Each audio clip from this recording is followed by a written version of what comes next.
I'm also the outreach coordinator for the Urban Healthcare Initiative Program, which is a program that works out of East Orange.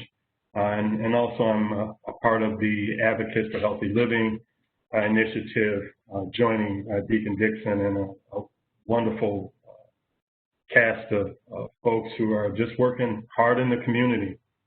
I'd like to introduce our panelists, the first of which is Deaconess Janelle Bell, Director of Program Coordination of the Adult Protective Services of Essex County.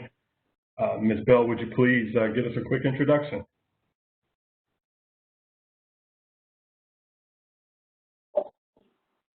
Hello, everyone. Thank you for having me. Again, my name is Janelle Bell, and I serve as a deacon at Elmwood Presbyterian Church in East Orange. I am also the Director of Adult Protective Services for Essex County. I am very pleased to be here, and I can't wait for us to work together to put a harness on elder abuse within our community. The next member of our panel, thank you so much, Deaconess Bell. The next of our panelists is a good friend of mine and a wonderful person of the community, Deacon Laverne Williams, who's a member of the Mental Health Association of New Jersey. Deacon Williams, please give us an introduction of yourself. Good afternoon, everyone. Thank you so much for coming. I am a deacon at the Union Baptist Church in New Jersey, but I'm also a social worker for the Mental Health Association in New Jersey. And what I actually love doing is blending sociology with theology so that persons in our congregations who might be at risk of or have a mental illness will get the care that they need. Thank you. And finally, last but not least, Pastor Francis Tebow, who is the Director of Missions for the New Community, the New Community Corporation of Newark. Pastor Tebow, please give us a quick introduction of yourself. Thank you. Yes, good afternoon. Thank you for having me. Special thank you to Dr. Hill and to Yvette Ortiz for pulling this together and for inviting me to be a part. To all of the panelists, thank you. I am the pastor of Open Door Worship Center in Jersey City, New Jersey, and I also serve as the Director of Mission at New Community Corporation, where we provide housing for over 2,000 seniors. Thank you. Thank you, panel. Before we start asking questions, what I would ask, if there are any questions that you and our viewing audience have for any of the panelists, you feel free to please put them in the chat. And then once we're towards the end of our program, we will present those questions to our panel so that they can share with us some answers. All righty? Okay, so we're going to start with Ms. Bell. If you don't mind, could you tell us a little bit about the Adult Protective Service? Certainly. Well, many people may ask, what exactly is Adult Protective Services? Adult Protective Services programs have been established in each county in New Jersey, and we receive and investigate reports of suspected abuse, neglect, exploitation of vulnerable adults living in a community setting. So when we talk about abuse, we're talking about physical abuse, we're talking about mental abuse, we're also talking about sexual abuse that is happening amongst our seniors in our community. Neglect. Neglect is a huge one. We talk about neglect as in self-neglecting themselves, not able to care for themselves. We are also talking about neglect. We're also talking about neglect, a caregiver, a loved one, a friend who is taking care of the seniors that are in their home. Exploitation is a huge one. Exploitation happens in our community, in our county. It could be happening next door to you, around the corner from you. It's huge. And that's anyone can exploit a senior in our community, from the mailman to the pharmacy to the doctor. Is everything okay? From the pharmacy to the doctor, a friend, a family member can financially exploit a senior within our community. Our job as Adult Protective Services, we go in, we try to stabilize and use the least intrusive measures to help protect our seniors in our community. Everyone has the right to self-determination, and this is a huge one in Adult Protective Services. While we may not agree with how a person lives, as long as they're confident, we cannot stop them from living the way they choose to live. And I can tell you, in the last 12 years of working for Adult Protective Services, I've seen a lot of things that I really wouldn't care for, but because they have self-determination and because they're able to think for themselves, and again, you may not agree with how they are living, they can do what they want to do. Can I go into any of your homes and say, hey, I don't like those dishes and it's kept there for God only knows how long. I don't have a right to do that. I can't go into your house and say, hey, why do you have all those books stacked up against the wall like that? I can't do that. As long as you're able, you're confident enough to make the right decisions, you know what you're doing. And in order to deem a person not competent, a judge would have to make that decision. Ms. Bell, I'm sorry to interrupt. Deacon, we're going to need you to mute. We're getting a lot of feedback. I'm moving. Oh, I'm sorry.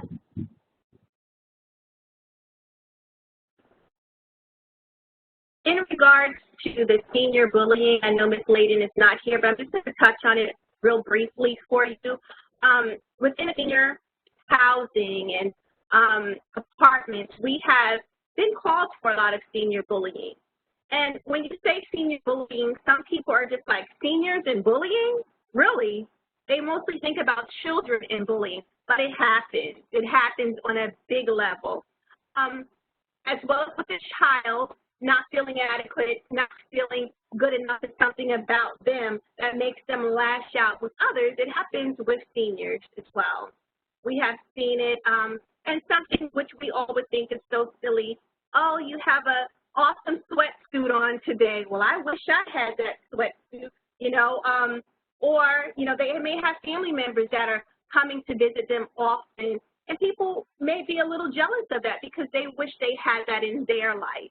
So senior bullying definitely happens, and it's definitely a part of abuse. It can be very abusive. It can get physical sometimes that we have seen, and the verbal abuse kind of can cause someone a lot of torment within themselves.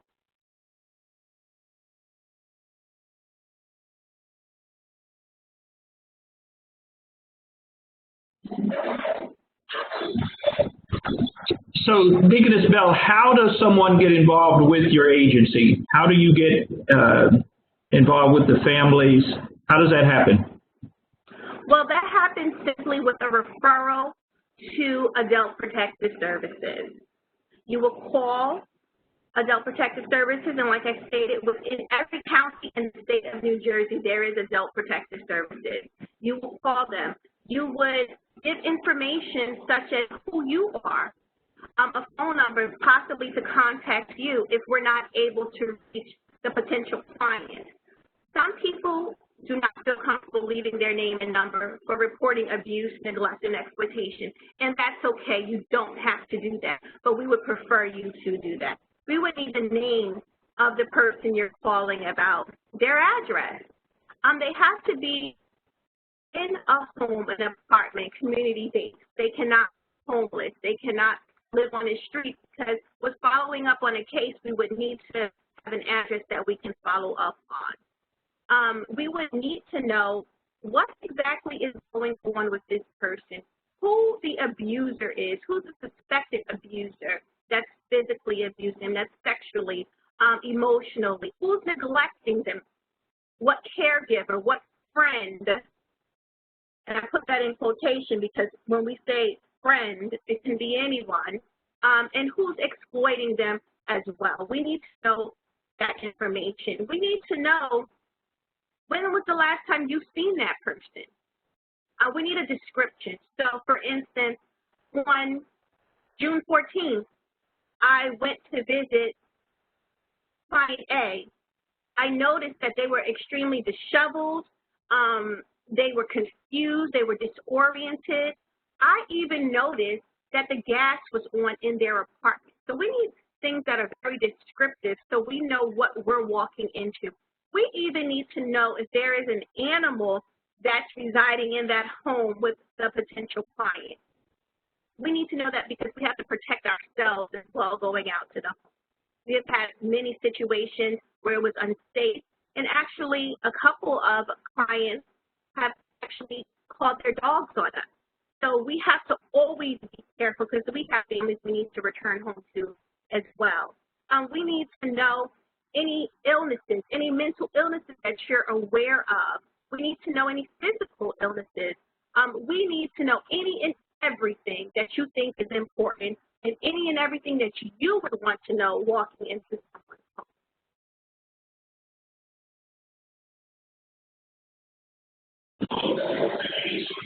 I think I'm certain that we're going to have some more questions that come in. We'll come back around to you. But thank you. Okay. That's very interesting, Deaconess Bell. With everything going on in regards to the bullying, Deacon Williams, how does mental health fit into this picture, and why is mental health important? I'm so glad you asked that question. It's quite important. Again, I want to thank Dr. Hill for pulling this all together. This is an awesome series, and I'm so happy that people are listening to get information to help them during such a time as this, shall we say. Mental health is important because there is no health without mental health. Think about it. If you don't have your right mind, how much can you really do? So again, we will go to the doctor for physical health, maybe a cold or a cough or different ailments. But when it comes to the mind, we need to start doing a checkup from the neck up. Because again, without your mind, there's not very many things you can do. And there are absolutely many things that you can do once you recognize some of the signs and symptoms. We all know someone, I'm sure, who may have some emotional challenges, but it's not popular to talk about it. We'll talk about heart disease. We'll talk about diabetes. And we won't talk about mental illness because of the depiction of what most people will view on TV. And that's not the normal person who may have some emotional challenges. And I'd just like to lead with, we have to change the language that people use when they refer to people with mental illness, because you wouldn't say, oh my gosh, here comes cancer, and you would say, oh my gosh, here comes diabetes, but then you'll hear phrases like, uh-oh, here comes a nut.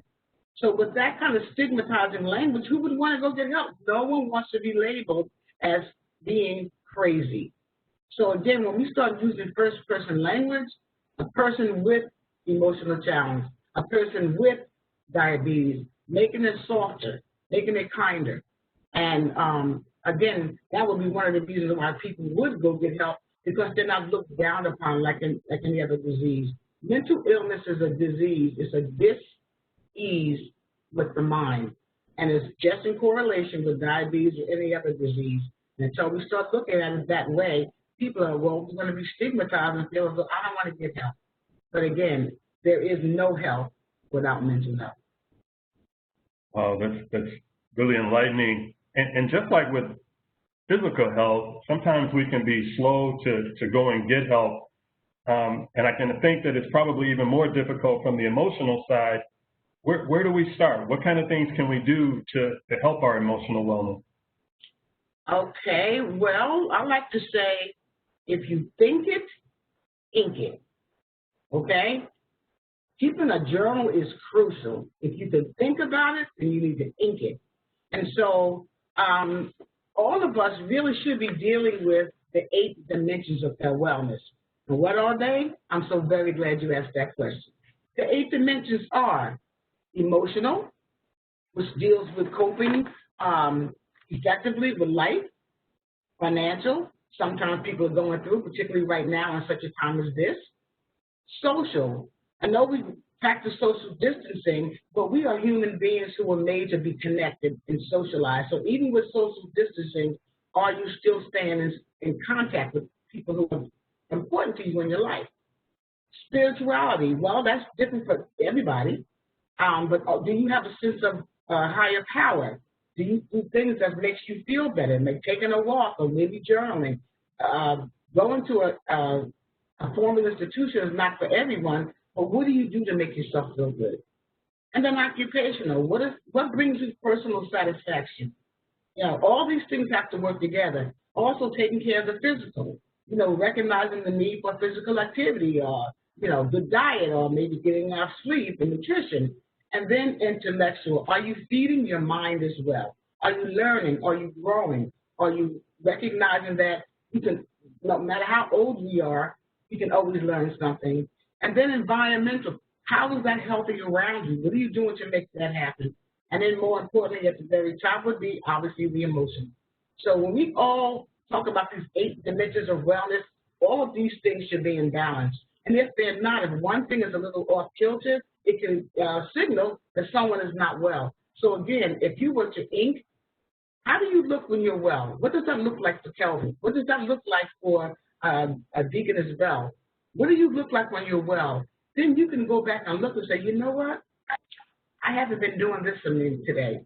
Or, you know, it's been a while since I've maybe really got my hair done or my nails done or whatever it is that makes you happy. So if you can ink it and write it down in journal, you can go back and see, I haven't done this in a while. Okay, let me take a step back. What's really going on with me?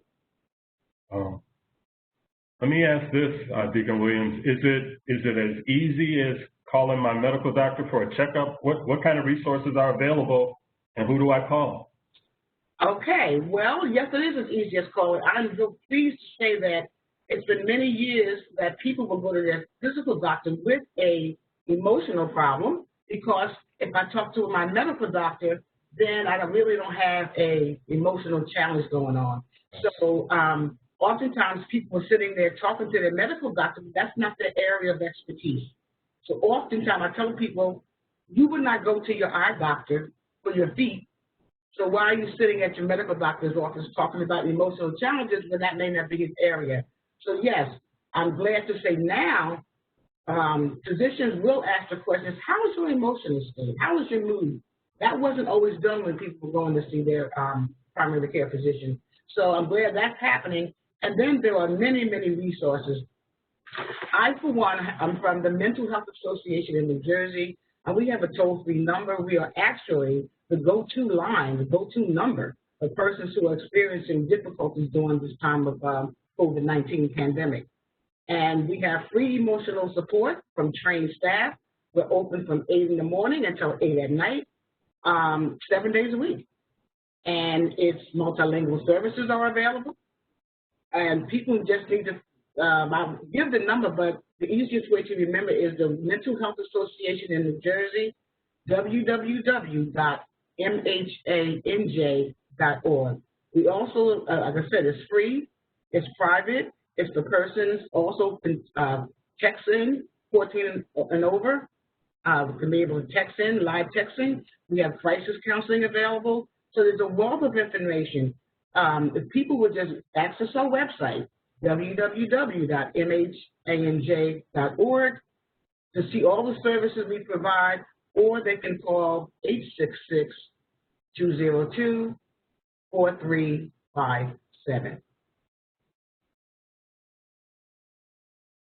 Well, that's great information, and so much appreciated.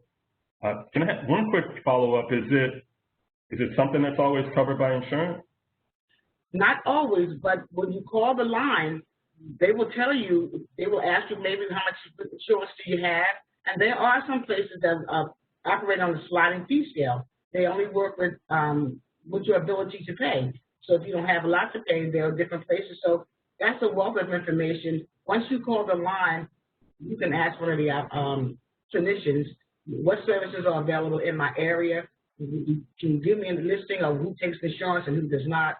So this, like I said, is a plethora of information. We have persons also on the line who have a mental illness, who have been trained to help others, because oftentimes persons may not want to talk to a clinician. They want to talk to someone who's also traveled that journey. So again, there's too much information available, whether it's our site, and I want to bring them another program, the National Alliance for the Mentally Ill. There are so many programs out there to be helpful, but specifically for New Jersey, I'm talking about the Mental Health Association in New Jersey, where we provide help and healing. And by the way, in terms of resources, I'm so very glad you all are interested in that question. Thank you, sir. On Tuesdays, every Tuesday, I host a program entitled Thankful Tuesdays. And it's at 2 o'clock, Thankful Tuesdays at 2 o'clock. So again, check our website or the Mental Health Association Facebook page, where we have people, different guests every week, inspirational. People have a safe place to come and talk about connections, networking. And it's just a nice time for people to learn about each other. So Thankful Tuesdays at 2. That's my shameless plug, but I was happy I did it. Thank you so much. And thank you so much, because I'm on that call every Tuesday as well.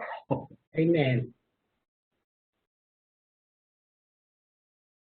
Look, Williams, I join you as well, and we've had a great time in those Tuesday afternoon sessions.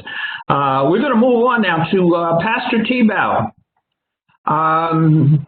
Got a great question for you. In light of the pandemic, what are some of the emotional challenges that you see in your line of work with our seniors that they are being confronted with during this period of time?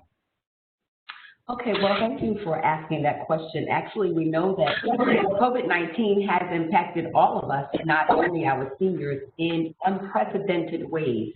As of today, the total cases is 4,698,000 new cases, and then we've had deaths in the U.S. Over 155,000 people have died from COVID-19. So large numbers of people have lost their jobs. Many are having problems paying their rent and their mortgages. There's food insecurity. Even our children have been impacted. They're not in school. Parents and even grandparents have become teachers to our children. So all of us have been impacted in negative ways by COVID-19. Consequently, many people are experiencing a number of discomforting emotions, such as anxiety, fear, and grief. And while most of us are experiencing these to some degree or another, they are especially heightened in seniors for a number of reasons. So for one example, anxiety. COVID-19 is new. The CDC and medical professions and us, the public, we are still learning about it and how it affects people. But one thing we do know is that the risk of severe illness from COVID-19 and complications increases with age. Therefore, our seniors are most vulnerable. They experience the highest risk of infection and the need of hospitalization. Therefore, many seniors are anxious about contracting it, about having to go to the hospital. We're seeing people on the news, on ventilators, and so that's sowing the fear of speed for a lot of our seniors. They're also concerned about if they should get it and things get really severe and should lead to death, will they die alone and what that will be like? And so we're seeing really heightened anxiety in a large number of our seniors. But in addition to that, there's isolation. Social gatherings have been canceled. In our senior housing, all of our community rooms have been closed where people would ordinarily come and gather, play cards, have meals together. They're no longer able to do that. Then doctor visits. Doctor visits don't only serve a medical purpose for many seniors, they're very social for some of them. If you've been going to a doctor for a while, you know the doctor, you know the staff. Sometimes you go and you talk about children, you talk about vacations.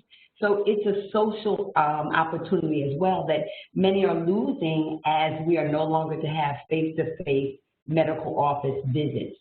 In addition to that, churches are closed. So Seniors are not able to go out to church, and we know that many seniors look forward to going to church, not only for the spiritual aspect, not only to worship, but for the fellowship, for the gathering, and to be able to see friends. And so they're not able to do that. And so now we're seeing feelings of isolation. In addition to that, a third emotion that I think is really important for us to highlight that, we sometimes are uncomfortable talking about it is grief. People of all ages are experiencing grief because we are no longer living life as we know it. And so we are grieving what, our independence, our ability to go and to come. So you're also experiencing the loss of loved ones. And in many cases, we have not been able to properly funeralize and memorialize those people. And, funerals, they serve to honor the life of that person who is deceased. But it is also a time for us to gather and love and support and encourage one another. And so the pandemic, it has impacted us in many ways, but it has really taken a serious toll on all of us, but especially our seniors emotional.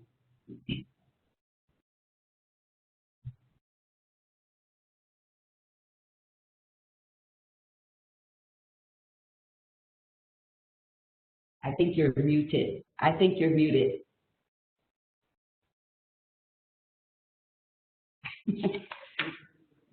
There we go. Thank you very much. I would encourage any of our listeners and viewers, if you have any questions, please put them in the chat box so that we can share them with our panel. I have a question for each of you to answer, if you don't mind. With regard to, and it's no accident, as we looked at our panel, we realized that we had some deacons, we had some deaconess, we have a pastor. That seems like a panel. My question to you three is, how does your spirituality impact the work that you do? You can start it with Nell, if you don't mind. Would you respond to that, please? That is an awesome question. There are many times when I am put in situations and all I can do is pray for the clients that I come across, because they're not able to do for themselves. They don't have the support. They don't have the loved ones. And it puts things in perspective for me, because I look back and I say, thank you, God, for keeping me, for keeping my family. And God, I want you to do something marvelous in their life. And sometimes it's us that work in this field. God placed us here in this field for a reason, to even if it's to bring food to them, to make sure they have sheets for their bed, to make sure they're getting the right medical care. So, sometimes I just get this feeling that just comes over me when I'm there. And I just pray and I pray and I pray for them that God does something wonderful, in their life. Sometimes they don't have anyone to pray for them. Sometimes they can't even pray for themselves. Okay, Deacon Williams. Yes, my spirituality and in terms of the work that I do, I can see both ends of the spectrum. I recognize that, person will rely on their spirituality so that they're praying, they're fasting, they're doing whatever. But also as a social worker, I recognize that we need to do something that will supplement that. And so I believe blending those two. I like to tell people, there's nothing wrong with taking a pill and having a prayer. Whatever you need is what you need. And so being able to see both sides of the spectrum, I recognize that people often, again, lean towards maybe their faith more, but I'm here to let them know that faith without works, we all know, is dead. And so you have to do something. It's just like a flat tire. if you're sitting in a chair looking at your flat tire waiting for it to get pumped up, you're just going to stay the same. You have to do something to make that change. And that change is to blend your theology with your religious practices and beliefs, as well as going to the doctor and finding out what you might need, whether, again, it's from your checkup from your neck up, not about your physical, but about your emotional wellness. So having seen both sides of the spectrum, people tend to listen to me a little bit more because they, believe that I can let them know what the differences are or what the similarities are. So having being a social worker as well as a deacon has really, really made my life rich. It's made it full, and I'm glad just God uses me to just be the vessel to bring to other people the news about how to be emotionally and spiritually well.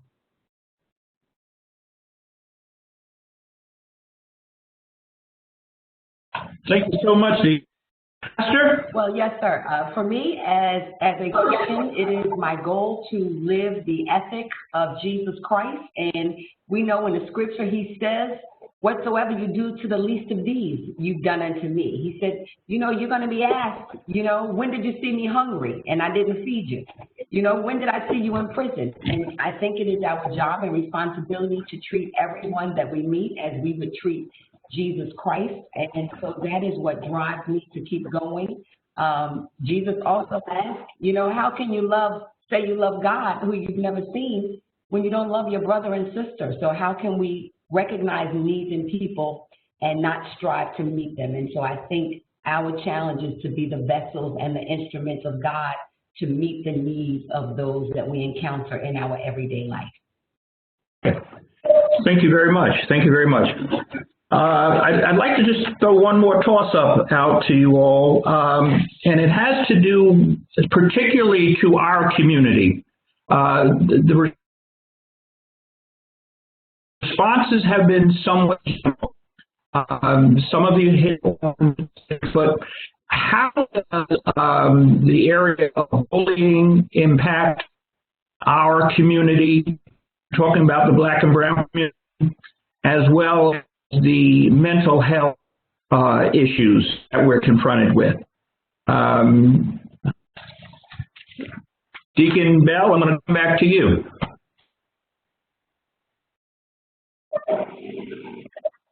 Wow, that's a really interesting question. Bullying has been around for a very, very long time. It was just something that really wasn't spoken about. And then I go to Mr. Verne with the mental health and how that's been so prevalent in our community and so taboo that people didn't want to speak about it either, So that is a really interesting one. I would say that bullying, it's always been there. And now is the time for us to work together as a community and understanding the mental health and understanding the impact that bullying has on our people and our community, and work together just to stop it. We're here together. We're fighting this fight and war together, and we need to show that we're together on all levels of bullying and mental health, because it affects it. It works like hand in hand when I think about it.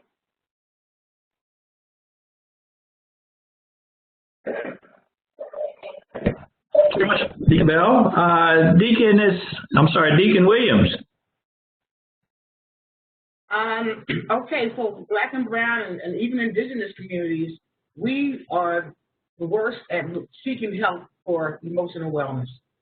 And oftentimes, by the time we do seek help, we end up in an emergency room because we waited so long for treatment. And we all know someone, family members, neighbors, someone who's just not quite what you think they should be. And we had family members who every year would come over and disrupt the parties and tear down the Christmas tree and do everything that was happening. And we knew there was some issues going on, but we didn't know what to say. Oh, we just ignored it. Oh, that's just how they are. No, that's how we allow them to be. And so because of our communities, I have a video actually, it's entitled Anything But Crazy, African Americans, Spirituality, Emotional Wellness, and it deals with how persons in our faith communities, and which are oftentimes persons of brown or Black, are how their faith has been or has not been helpful in their journey towards wellness. That's not what we talk about. I know I'm a product of the 50s.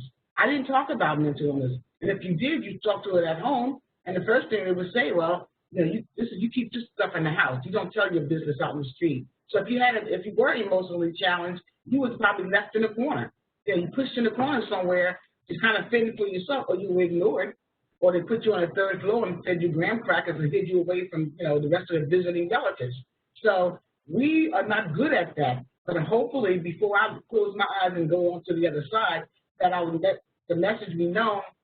Everyone, and mental illness is not a respecter of persons. It can affect anyone, and we need to get our act together to be as healthy, the best person that we can be. And that means, again, going back to the mind. There's no health without mental health, particularly in our African American communities.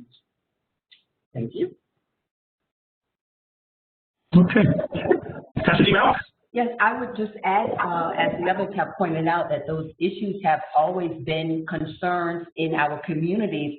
I think that we need to really consider some of the underlying issues like poverty and the community trauma and violence that contribute to mental illness and bullying. And we need to start really addressing some of those things at the root. Very often we want to deal with them on the surface. But, you know, it's time for us to really dig down. And, you know, we are now at a time when it's the perfect time to approach some of those things while we are looking at the Black Lives Movement, when we're looking at police brutality. You know, it's a good time for us to address all of those issues and start making some changes at the root. Poverty, you know, systemic poverty and cycles of poverty. We need to work at breaking those poverties and drug addiction in some of our families. So we need to address some of those things so that we can kind of start turning some things around.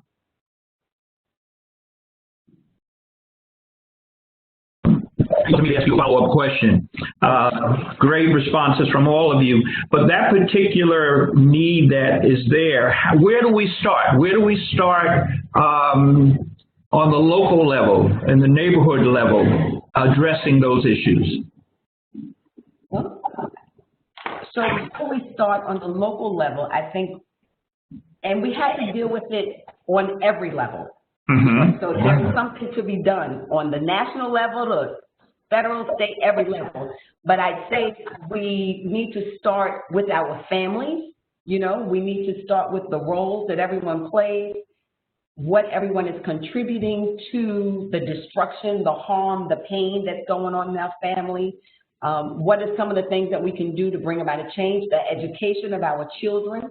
We know that, you know, individuals who have better education and who attend certain school districts are better prepared to function in society and better able to get more solid and better paying jobs. We look at this, people not making enough money to support their families. So that's something that we need to also deal with. People need wages. They need livable wages. And so when they don't have that, there's poverty. You have parents working 2 and 3 jobs. They're not present with their children. They can't parent. They can't help them learn because they're spending so much time at work just trying to keep a roof over their head. So I think we start with the basics, you know, people having a livable wage. What's going on with the family? Family support. There was a time when the whole community raised a child. We've gotten away from that. You know, now people don't want you to say anything to their child, but there was a time if you were walking down the street and you were doing something out of order, you know, Miss Sally would correct you, Mr. Brown would correct you, but we don't do that anymore. We don't all raise one another's children, and I think that was a benefit and a strength for us. Also the church, there was a role, the church was a very solid institution, and we know that church attendance is on the decline. And I think that that is closely related to what is going on in some of our families and communities. So I think if the church can return to the center of some of our lives and provide the support that is needed, and not just the spiritual. You know, I think of when Jesus was out preaching to the 5,000, you know, there came a point when they got hungry. You know, so they needed the word of God, but when they got hungry, the disciples said, listen, they're hungry. Jesus said, feed them. Don't let them leave here hungry. And so I think as the church, we need to start addressing all of the needs of an individual. So we need to have holistic ministry. Deacon Bell or Deacon Williams, would you like to respond before I turn this over to Deacon Roberson? Sure. I just quickly, I want to just kind of speak with Reverend T about the church being the hub. You know, we have to get back to that. But again, it's all about, I agree also, it's education. You can't fix what you don't know about. And so, you know, signs and symptoms, what does that look like? Every bad child that runs around, everybody wants to call them bad, but maybe there's some emotional challenges that they're going through. Again, what kind of a background did they come from? What are they feeling? How are they faring? Are they hungry? Are they being mistreated? Don't just assume someone is a bad child without knowing. So educate yourself. What's available? There are plenty with all the Zooms that people are doing now. There's no reason not to be educated about signs and symptoms and resources and information. And then again, thank you, Diane, putting this on Rutgers, because at least we'll be getting information out. Now, if people did not avail themselves of this, shame on you. But the information is available. The education is there. Thank you. Deaconess. Yes, I agree with Pastor on this particular thing she said. You know, it took a village back then to raise the youth.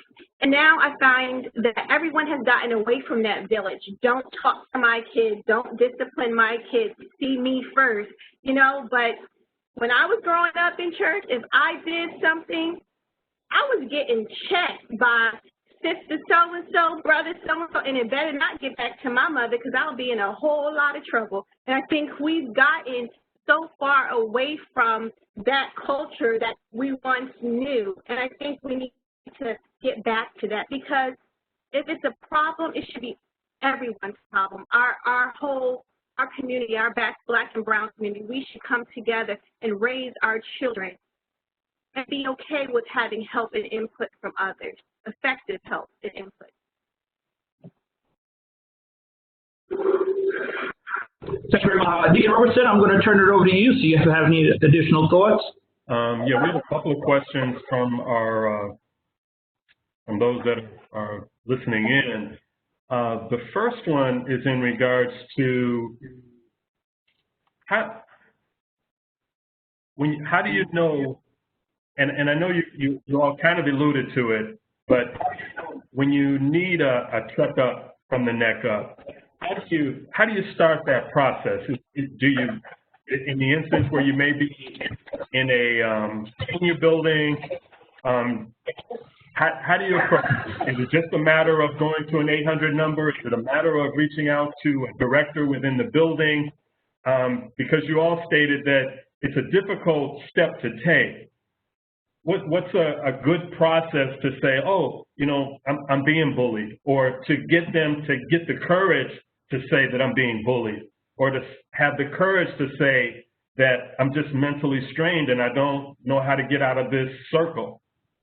And I guess that's a question for all of you, if you don't mind. I'll start real quick. Again, hopefully you know the person so that you can look at, you know, are they being unkept? You know, again, are they isolating? Are they not coming out? Are they not answering the phone like they used to? Or maybe if you go over there, you can see the house is very disheveled. You know, these are signs and symptoms. This is not somebody who was very caring and always very properly attired, and the appearance is always great. All of a sudden, all of this is off.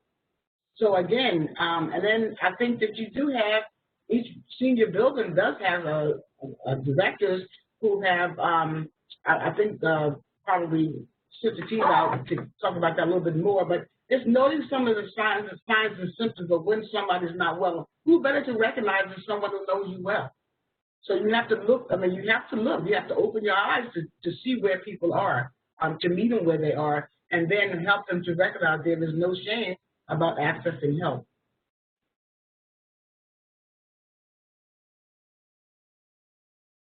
Go to Pastor Chuck.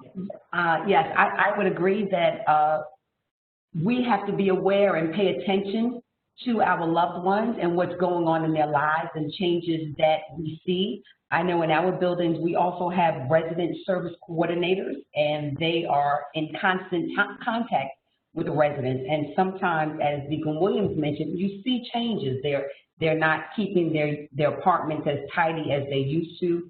And so it's about us being aware and paying attention. And then sometimes if you're the individual, sometimes if you're just not feeling well, you need to be comfortable saying that. Sometimes we kind of like think it's not really a big deal or it's okay, it's something that will pass. But we need to have someone in our lives that we can say, you know, I'm not feeling well, be it our doctor, be it a relative, you know, or our home health aide. I think the key is to have somebody that you can have those kind of conversations with. Okay. And then Deaconess Bell, I know that one of those issues where, you know, if you are being bullied, it may be just easy for you to stay in your room or not go out into the crowd. How do you approach that person?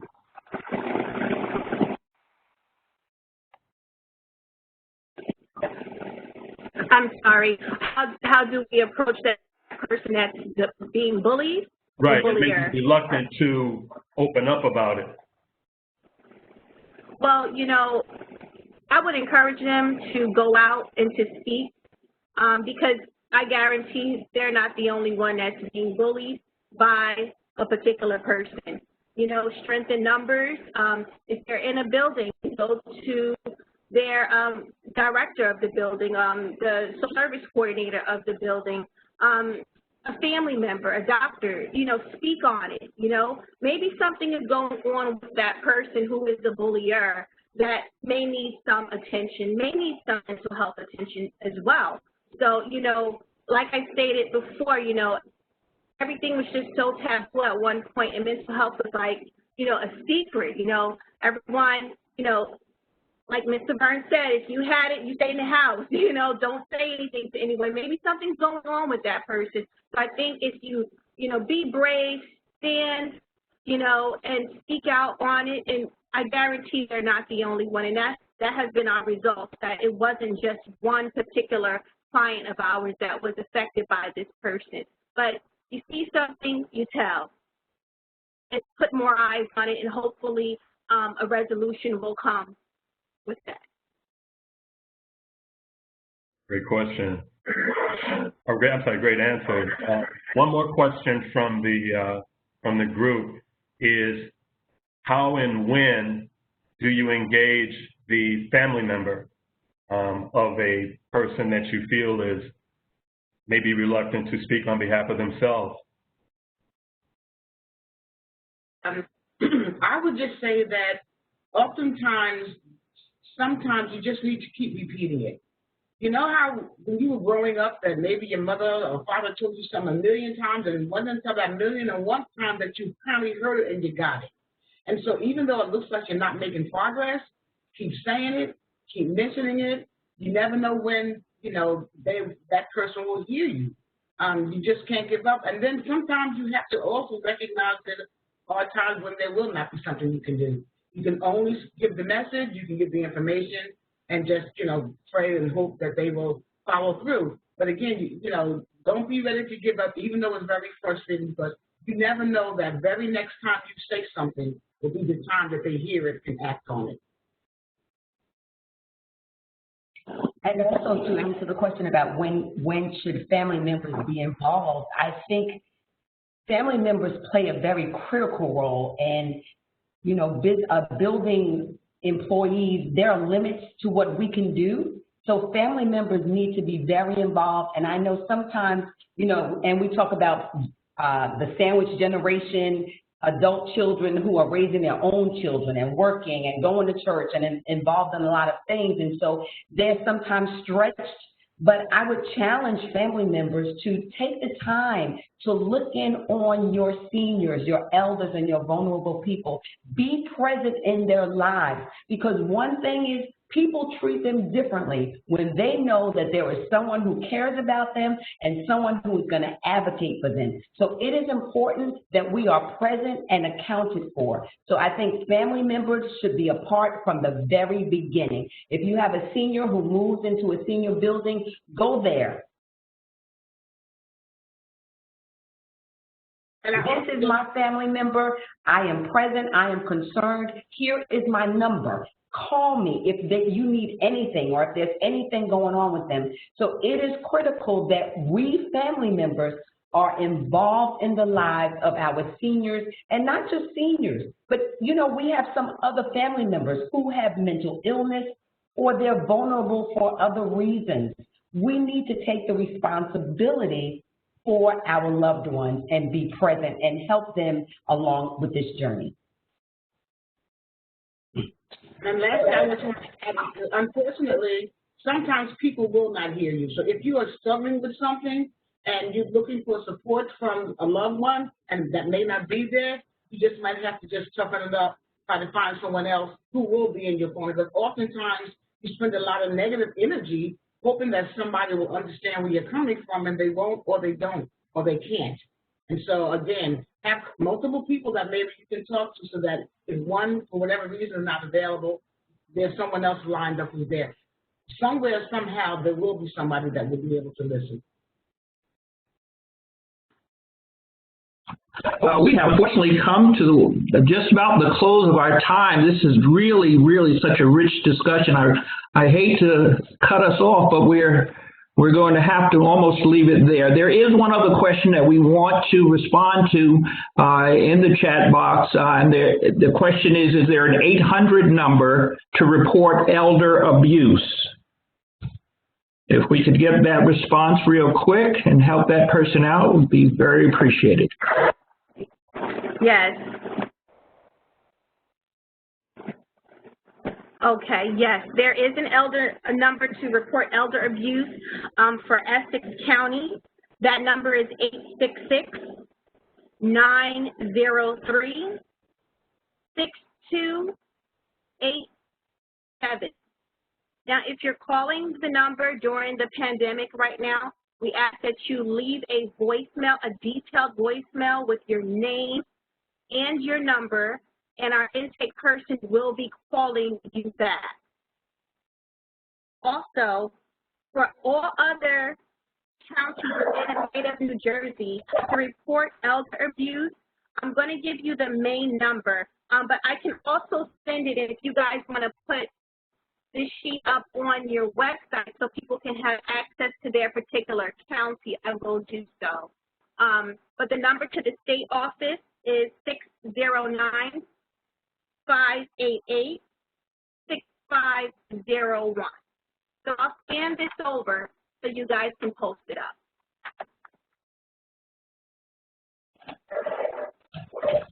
Ms. Bell, thank you so much. And I want to thank all of the panelists for your wit and your wisdom and willingness to share responses I know will be helpful to the public. And Deacon Robertson, thank you so much, my friend. And at this time, we're going to turn it over to Dr. Hill, who will have some final comments. Thank you, Deacon Dixon. Can everyone hear you? Yes.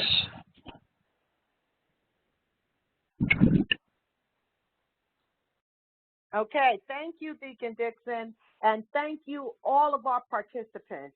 I know you have had some fun fitness, but you've also had some wonderful Wellness Wednesdays, and today's workshop was one of the best also because you know what? It talked about you and it talked to you. I want to thank all our panelists. I want to just let everyone out there know that we're not finished yet. We still will be continuing our Friday classes this week, and then we're going to continue with our Fridays. And we're going to continue to have our sit and fit and our fitness because we know you want to continue to be connected.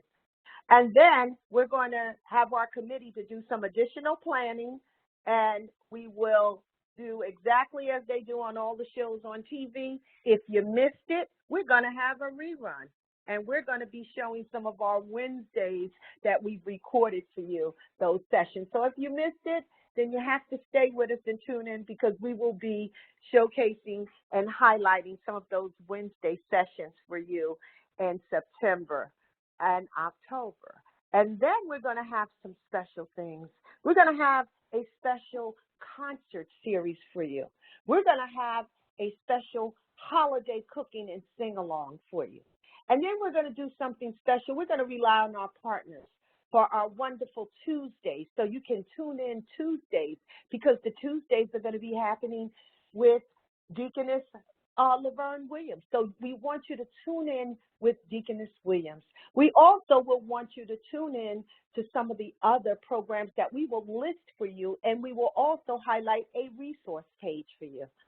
So it's not over yet. The fun is just beginning. And then we also will have the Women in Media is going to have their film festival, and it's going to be a virtual one. And guess who's going to be invited? All of you. It's important that we close out, and we're not going anywhere. We're closing on just on Friday, because Friday is the day that we look at and see how many of our participants participated the most in all of the sessions, or the most sessions. And guess what? We're going to be sending you a gift. Remember those special designer masks that we said that was being made by one of our wonderful, wonderful sponsors that was here, one of our people that you saw her design mask and show you how to make masks. Well, we're going to be sending that out to those that had the most, that attended the most sessions. In addition, if you were on last Monday's session and you didn't get an opportunity to send your information, all of you have Yvette Beaumont, and if not, we will have Taisha to reach out, but you need to get us your name and your address if you were on last Monday, because Miss Lisa, the One Woman Band, offered to send you a CD, and we will be doing that too. So there's some wonderful things in store, and we need you to stay with us, because we have some other surprises for you, but we can't reveal those until September. So we hope to continue seeing you on Fridays for the Sit and Sit and the Fun Fitness. We hope you'll be tuning in for the Tuesdays. We hope you'll be tuning in for the special sessions. We'll be emailing you and keeping you informed. So I hope that you've enjoyed this Wednesday. It's not the last Wednesday, but it was a fun Wednesday. It was a wonderful, interesting, and a very informative Wednesday. So I thank all of you for being special blessings, because you are a blessing to us, just as all of our speakers and all of the people that have been behind the scenes making this work have been a blessing for you. Thank you, everyone, for joining us on our Wellness Wednesdays. I think Ms. Beaumont would say, don't forget to fill out the evaluation form. Yes, please don't forget to complete your survey. Don't forget to complete your survey you'll receive immediately following this session. If you are not receiving the survey, please let us know. We will get it right to you. And again, we look forward for you joining us on Fun Fitness and Food Friday this Friday. We will have another presentation from the American Heart Association with cooking tips and shopping tips. So if you didn't catch it the first time, we hope you can join us for that. Have a wonderful rest of the week. Stay out the heat. And don't forget, keep your mask on. Bye.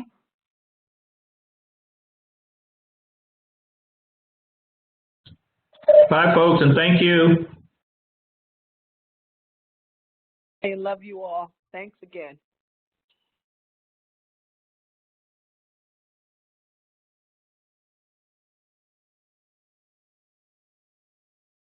Bye, everyone. Be blessed. Thank you, Ness. Heavy lift. Close out the session. Okay. Take care, everyone. All right. Y'all did real well. Made everybody proud.